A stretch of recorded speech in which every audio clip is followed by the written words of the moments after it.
Et bonjour à tous. Aujourd'hui, on va se retrouver pour une présentation de très jolies pierres brutes, pierres de collection.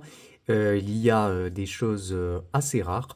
Donc on va voir ça petit à petit. Comme d'habitude, vous retrouverez en description tous les liens utiles, que ce soit le lien vers le site pour commander toutes les pierres. Je crois que j'en suis à 1400 références sur le site actuellement. Le lien vers la chaîne principale et pour chaque pierre présentée, un numéro de référence affichera juste ici. Comme d'habitude, vous pourrez cliquer sur ces numéros de référence en description pour aller voir les annonces correspondantes. Si ces liens cliquables ne marchent plus, c'est que ces pierres sont soit déjà vendues, soit déjà réservées, et on est parti. Et on commence tout de suite par cette magnifique malachite que j'aime beaucoup. On va déjà commencer par regarder toute sa structure. Malachite velouté. Il y a énormément de structures diverses et variées dans cette pierre, très agréable à observer. On va un petit peu agrandir. Et qui est d'une magnifique qualité. Et là, on ne va pas se rendre compte avec cette lumière, on va changer de lumière, parce que ce type de LED en guirlande, on ne voit pas la brillance de ces pierres-là. Il faut une lumière directive, ou la lumière du soleil aussi. Donc on va changer tout de suite de lumière pour observer la superbe brillance de cette malachite. Regardez-moi cette brillance incroyable. Alors la brillance, c'est extrêmement bien rendu pour une fois en caméra. C'est exactement cette brillance que vous recevrez.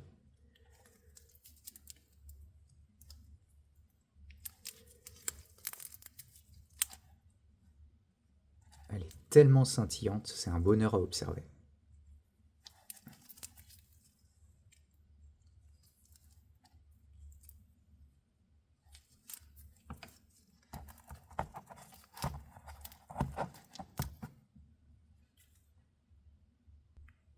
Une halite, du sel gemme extrêmement bien formé, des cubes magnifiques, très très jolie pierre de collection.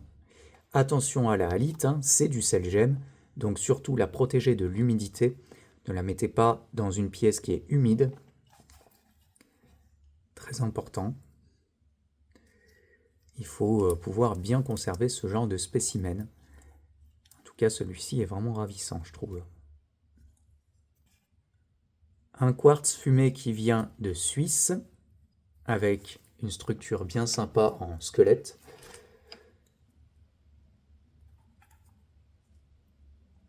Ça commence aussi à faire de bonnes tailles pour les quartz de Suisse. Généralement, on va en trouver pas mal de petites tailles.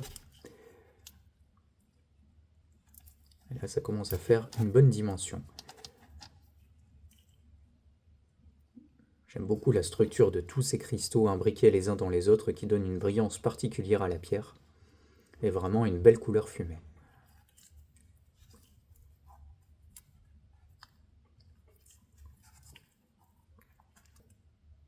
Une hématite botryoïdale, c'est-à-dire en forme de sphère. Ça aussi, ce sont des pierres que j'adore observer. Ça fait toujours plein d'effets dans tous les sens. En photo, ça rend super bien.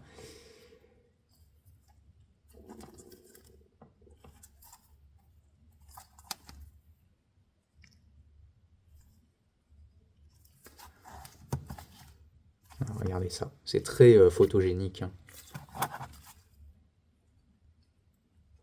Une égyrine avec une taille superbe. Ça commence à faire un gros cristal pour de l'égyrine.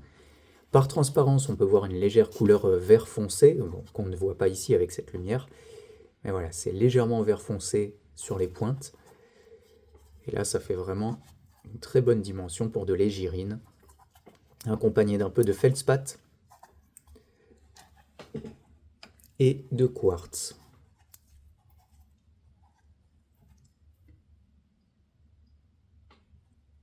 Une gerbe d'égyrine.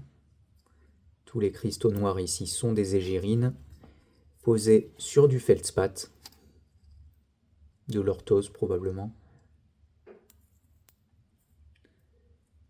Voilà, une multitude de cristaux d'égyrine pour une petite plaque bien sympa.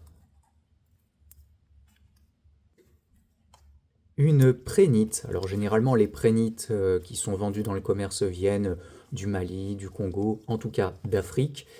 Et celle-ci vient d'Espagne, avec une belle dimension. Et toutes ces petites formations de prénite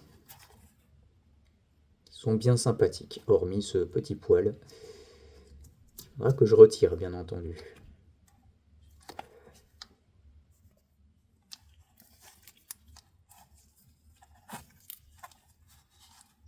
Pour la collection européenne, ça c'est une pierre sympa. Une améthyste de Namibie, provenance côté, beaucoup moins connue évidemment que le Brésil ou l'Uruguay. Celle de Namibie, on en voit moins souvent. Donc là, ça commence à faire une bonne dimension pour une namibienne. Que je trouve qu'elle présente très bien en collection. Elle a été bien taillée dans la masse pour bien présenter.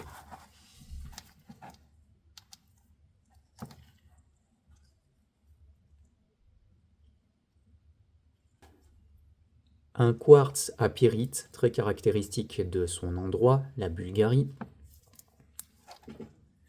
De Madan précisément, Madan, je ne sais jamais comment on dit d'ailleurs.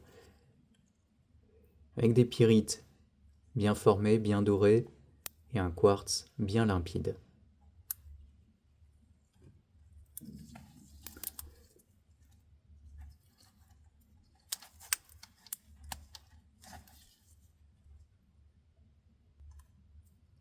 Une fluorite bien particulière. Alors attention, avant tout, avant que je la montre plus en détail, attention à la couleur prise par l'objectif.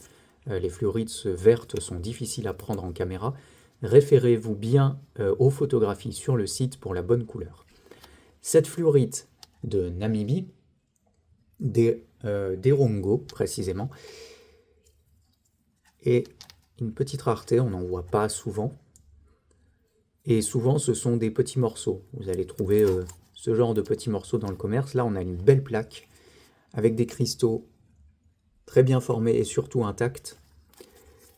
Sur une plaque assez fine, il faut y faire attention.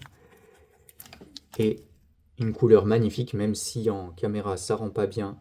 Vous voyez toutes les différences de couleurs entre le vert, le léger liseré, violet, gris, bleu, on ne sait pas trop dire. Mais ça donne des fluorites très particulières qu'on ne voit pas très souvent.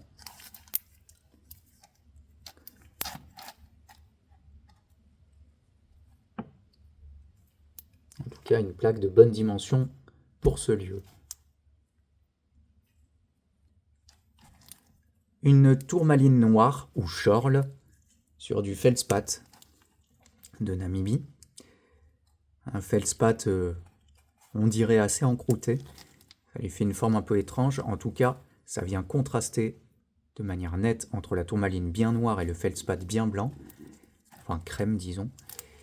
Et une tourmaline de bonne taille.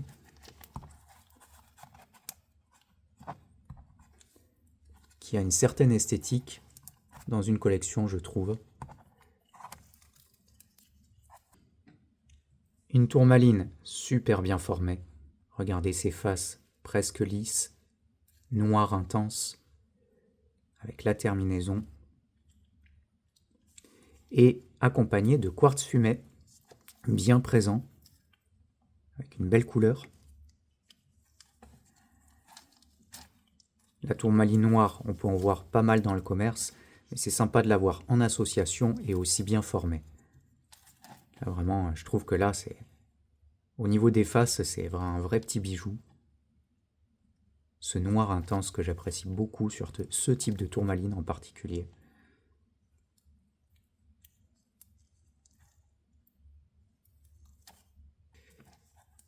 Une tourmaline noire très très bien formée, avec sa couleur très sombre, des faces bien nettes, une belle terminaison, on voit bien les trois faces de la terminaison, accompagnée de quartz fumé ici et une grosse pointe ici. À noter malheureusement que la pointe du quartz fumé est fracturée, ce qui n'enlève en rien à l'esthétique globale de la pièce.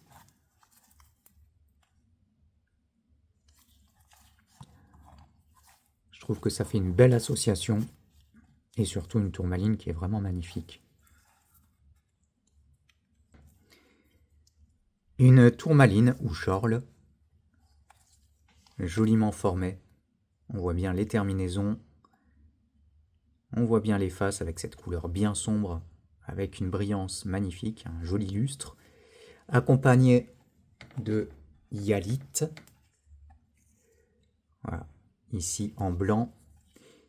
La hyalite réagit aux UV courts. Donc ça fait une association très sympa entre tourmaline noire et hyalite qu'on a moins l'habitude de voir avec la tourmaline noire. Et une fois éclairé aux UV courts, ça donne quelque chose de très très particulier. Alors je précise parce que ça m'est arrivé, si jamais vous achetez cette pierre et que vous l'éclairez sous ultraviolet, vérifiez bien que ce soit des UV courts. Hein, parce que si votre lampe n'est pas adaptée, eh ben, ça ne réagira pas. Hein.